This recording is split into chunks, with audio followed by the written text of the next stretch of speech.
when it comes to Islam, viewers need to understand this. When it comes to Islam, there are many schools of thought, and each of us view Muhammad differently. So the brother here would not believe that Muhammad was infallible completely. No, I do believe it. Completely infallible. Sinless, masoom. He would not make error at all.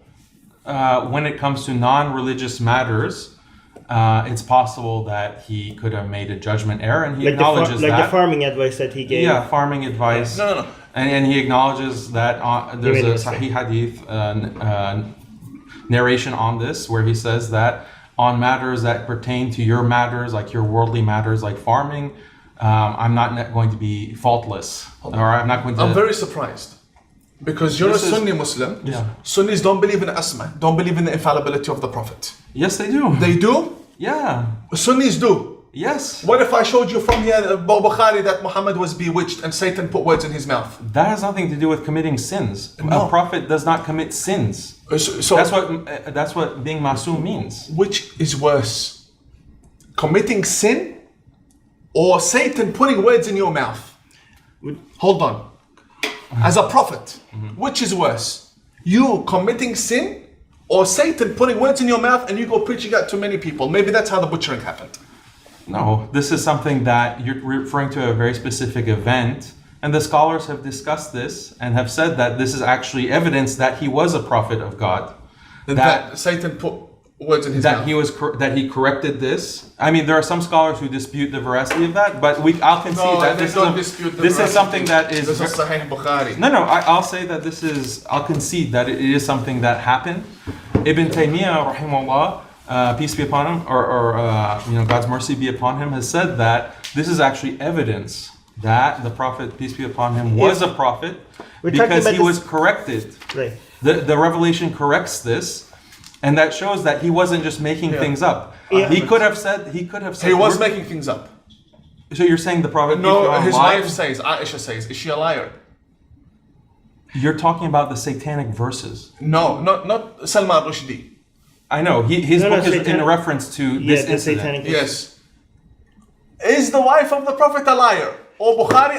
Armin, stop. Stop. I already said that it happened. Like, I can concede that this actually took place. So, and Aisha said, سحر النبي, the Prophet was bewitched. حتى كان You're talking about إليه something أنه else. يفعل الشيء. So there are different incidents, right? Are you talking about the end of his life? No. During his life, marriage with Aisha. She says the Prophet was delusional. Here, read it. Your book. No. You're talking about the end of his life when he became ill because he was poisoned. And some also have said that... No, this is during his life. So being masoom doesn't mean that you can't be affected by evil. You can have someone who attacks the Prophet, peace be upon him, in battle, and he's wounded. No. Magic in Islamic theology, magic is something that is a real thing that can affect individuals. So let me answer your point. You're making all these accusations. You're not answering me. You're not answering me. I am answering you. You're going away. Trust me. Is it possible for the Prophet, peace be upon him, to be affected by magic? You said that. I said yes. Does that violate? How is he infallible? That has nothing to do with it. It has everything to do with it. No. Ma'soom, the word ma'soom is taken from asma, which means al-insan ya'samu nafsah. The human being can form a shield between himself and error. Infallible means if he sees urine, he can't drink it because he's infallible. It's impossible that he drinks it. It's impossible that he eats pork. Not that he has the option of doing it. Complete protection from God. How can the Prophet protect himself from pork and wine and cannot protect himself from Satan who comes onto him and puts words in his mouth, and then he goes and he preaches it to the people? But he corrected that. So how did it happen in the first place? If you want to say that in principle, I mean, this is a theological discussion. We've moved far beyond the question of modernity. If it's the case that if you believe that the Prophet, peace be upon him, could be influenced in this way, and the religious teachings could be influenced this way, then why do you believe in the Quran? No. Because any of that could have been also affected. Don't pose the question as if you believe. This is what you believe. I need to middle. Sorry. No, but you're saying that this is something that is possible. Yeah, I'm holding you by what you believe. So you don't think that the Prophet is No, according to the Shi'a, he's completely infallible. He's completely infallible. Completely infallible.